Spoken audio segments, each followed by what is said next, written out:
예전 농지연금 강의 시작 전에 누가 이런 말을 하더라고요. 농지연금은 농사 짓는다라고 하면 누구나 주는 그런 눈먼 돈 아니냐고 이렇게 이야기를 하더라고요. 그 이야기 듣고 깜짝 놀랐어요. 농지연금에 대한 생각이 이 정도구나, 이렇게밖에 안 되는구나. 일단 그 생각을 먼저 했고요. 생각과 접근 자체가 눈먼 돈쯤으로 생각한다는 것이 조금만 좋은 말을 곁들이면 어디 가서 쉽게 당하겠구나, 이런 생각도 들더라고요. 경매 농지로 농지연금 절대로 쉬운 거 아니에요. 경매 투자로 생각한다고 하면 이익이 우선하기 때문에 과연 이익을 얻을 수 있을까 없을까 그 생각을 먼저 해야 됩니다. 그리고 자신의 투자 성향과 맞는지도 확인해 보셔야 합니다.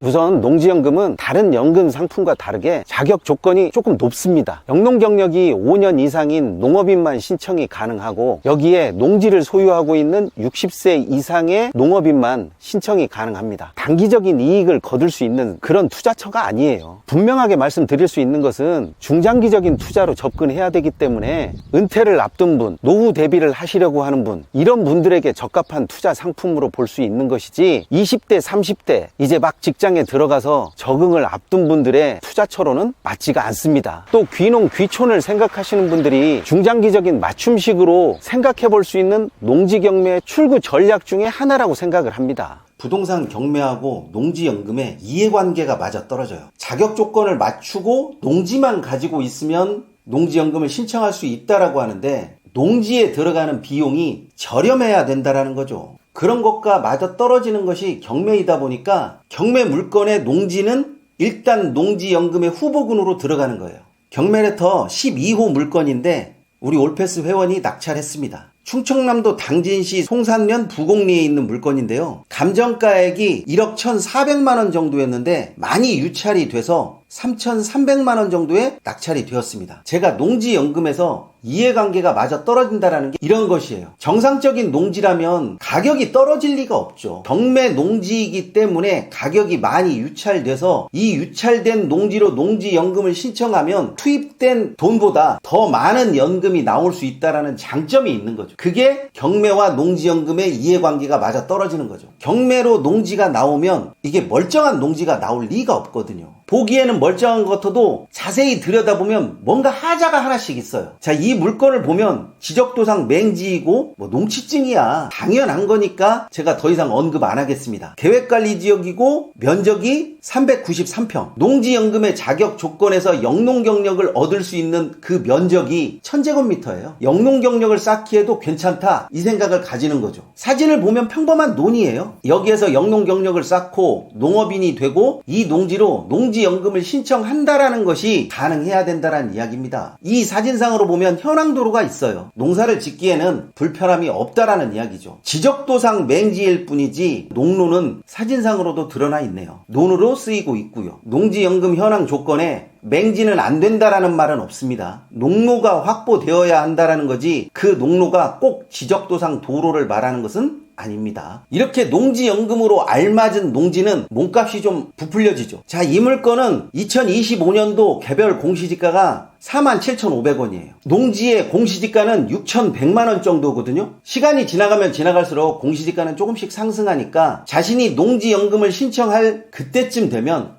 어느 정도 내가 농지연금을 수령할 수 있겠다, 그 금액이 나오는 거죠. 그것 때문에 경매 농지가 매력적인 것이지 농지연금 그 자체가 이익을 주지는 않습니다. 눈먼 돈은 아니란 얘기예요. 가장 최근에 농지연금을 하겠다라고 낙찰받은 물건입니다. 경기도 평택시 포승읍 희곡리에 있는 물건인데요. 이 물건 같은 경우는 감정평가 금액이 2억 2,700만원 정도예요. 낙찰은 8,000만원에 받으셨네요. 영농경력을 쌓기 위해서 이 물건을 낙찰받았다고 합니다. 이 물건도 토지 면적을 보니까 300평이 넘는 347평이에요. 농지연금의 영농경력을 쌓기에도 괜찮은 농지죠. 고속도로 옆에서 공사를 하고 있는 옆 맹지 농지예요. 농로를 확보할 수 있을까가 가장 큰 문제가 되는 거죠. 큰 나무가 하나 자라고 있고요. 농지로 활용한 적이 거의 없어 보이는 그런 땅이네요. 자, 이 땅을 농지로 만들 수 있을까요? 금액을 따지기 전에 농지연금의 특성과 농지로 유지할 수 있는지 없는지를 판별해야 되는데, 이런 것들이 초보자가 한눈에 바라보기가 쉽지가 않다라는 거예요.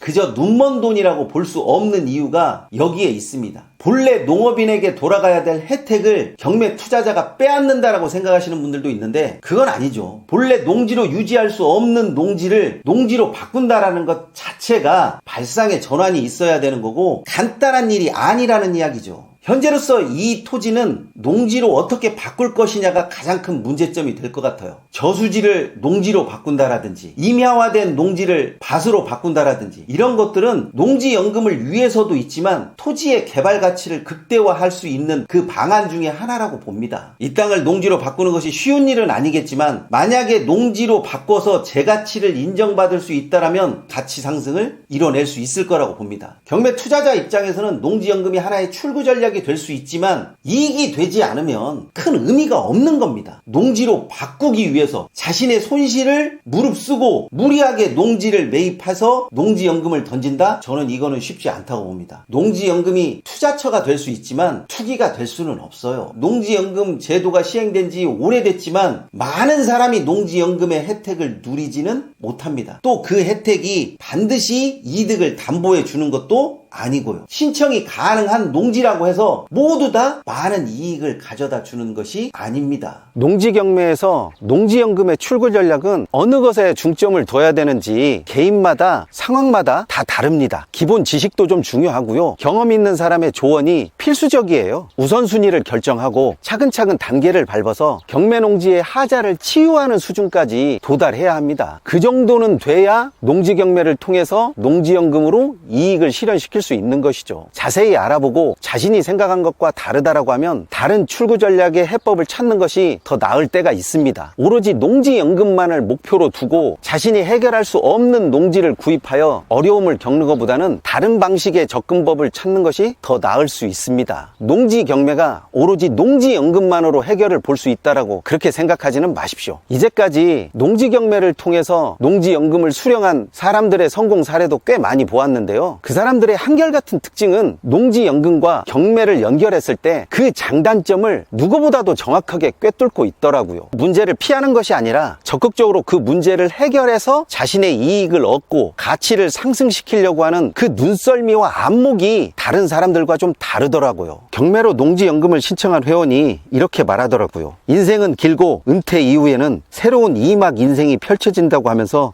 미리미리 준비하라고 충고해 주시더라고요. 경매로 저렴하게 농지를 구입하고 농지연금의 혜택까지 얻으려고 한다면 망설이기보다는 과감한 결단이 필요하다라고 봅니다.